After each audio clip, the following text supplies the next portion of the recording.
नमस्कार दोस्तों, आज मैं आपको सुनाऊंगा बेटी ने उतारा बाप का कर्ज। यह कहानी आपका दिल छू लेगी। बहुत पुराने समय की बात है। एक गांव में एक भले आदमी गंगाराम का देहांत हो गया था। तो जैसे उस आदमी के परिवार वाले उस अर्थी को शमशान ले जाने लगे, तभी अचानक एक मोटे ताजे सेठ ने उस अर्थी का एक पांव पकड़ लिया और बोला कि मरने वाले इस गंगाराम से मैं 2 लाख रुपए कर्जा मांगता हूँ, इसलिए पहले मुझे मेरे पैसे दे दो। मैं इसकी अर्थी को शमशान ले जाने दूंगा।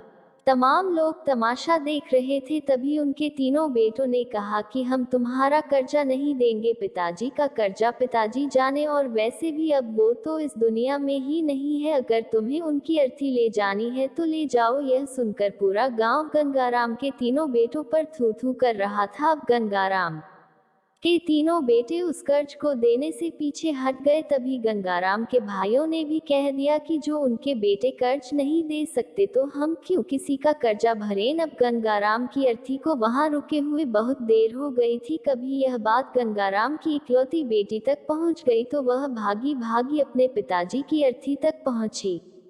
तभी उसने देखा कि उसके पिता की अर्थी का एक पांव किसी बड़े सेठ ने पकड़ रखा था। यह देखते ही उसके आंखों में आंसू लिए अपना सारा जेवर और जितने भी पैसे उसके पास थे वो उसे दे दिए, और फिर उस सेठ के आगे हाथ जोड़ते हुए ये कहा कि सेठ, अगर यह सब जेवर बेचकर भी आपका कर्जा पूरा ना हो पाए तो मैं खुद आपका सारा कर्जा चुका दूंगी, मगर इस समय मेरे पिताजी की अंतिम यात्रा को मत रोको। तभी सेठ ने गंगाराम की अर्थी का पांव किसी और को पकड़ा कर उसकी बेटी के पास आकर बोला कि मुझे माफ कर दो बेटी, दरअसल बात यह है कि मुझे गंगाराम से 2 लाख लेने नहीं बल्कि देने हैं।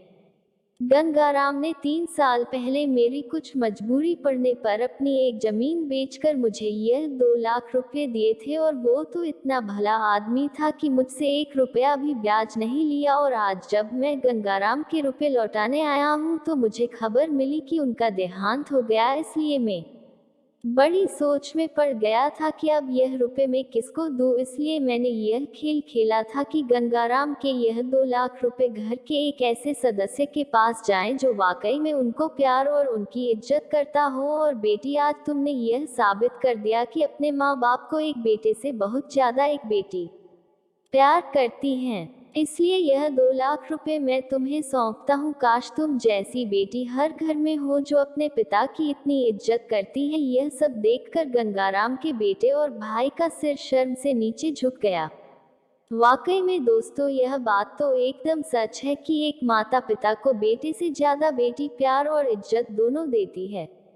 इसी तरह की कहानियाँ सुनने के लिए हमारी चैनल को सब्सक्राइब करें।